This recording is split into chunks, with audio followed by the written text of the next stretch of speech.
The modern-day cowboy still plays it tough. Life here in Australia's vast outback tends to breed them that way. Riding in the local rodeo is something he does for fun, a way of letting off steam.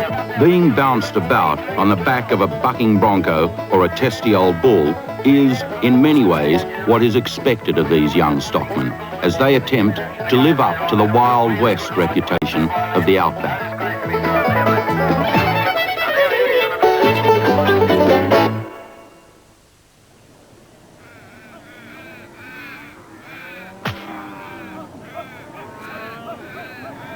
Cattle country in the far north of Australia. The nearest major town is 500 kilometres away across dirt tracks that disappear at the first sign of rain.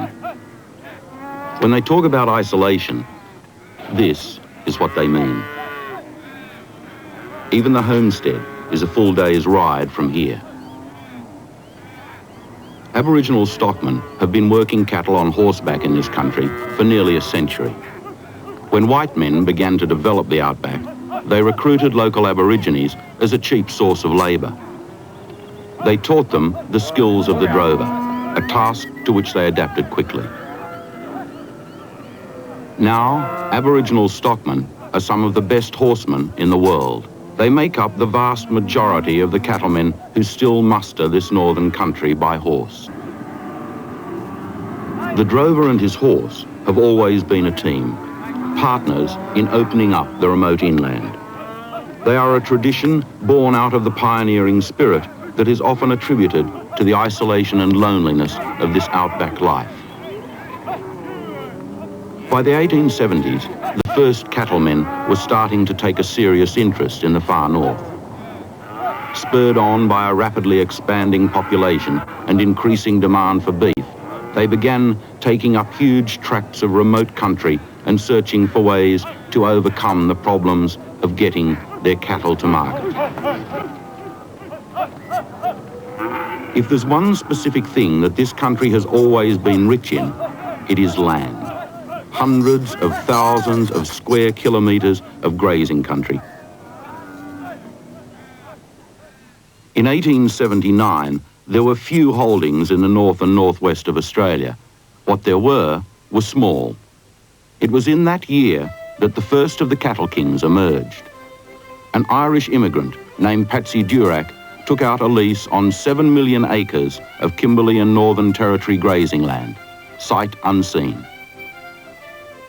To stock his new properties in the west, Durack and his sons undertook the biggest cattle drive that Australia had seen. With 7,500 head, they pushed westward over a 3,000 kilometre trek, a journey that took them over 2 years. In those days, the north was very much a no man's land. They had to feel their way at every turn. More than half their cattle died on the long trek, yet they managed to open up a droving link across the top end.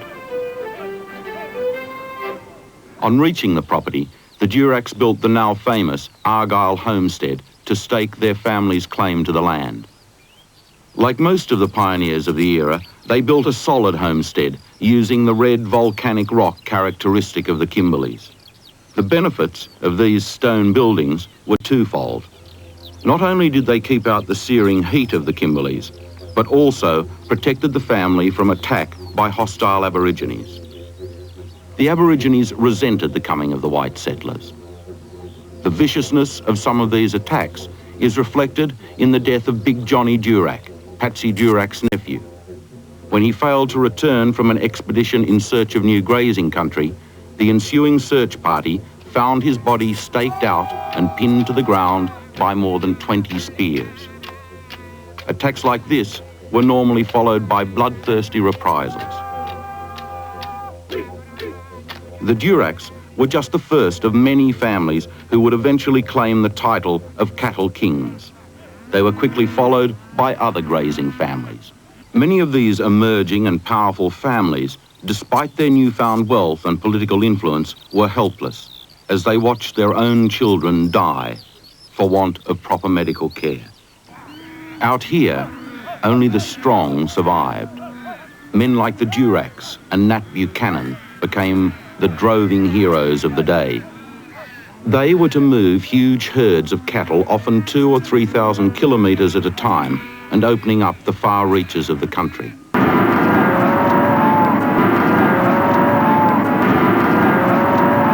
The mustering of cattle by horse is rapidly disappearing from the huge outback properties. Yet, to these men who have been brought up in the saddle, there is nothing more satisfying than to push the last of the stragglers into the yards by horse, just the way their droving heroes would have done in this same country a century ago. At the end of a muster, they're likely to have 2,000 head of cattle on their hands. Without proper care in the yards, they could lose half this herd and the benefits of the best part of a month's work.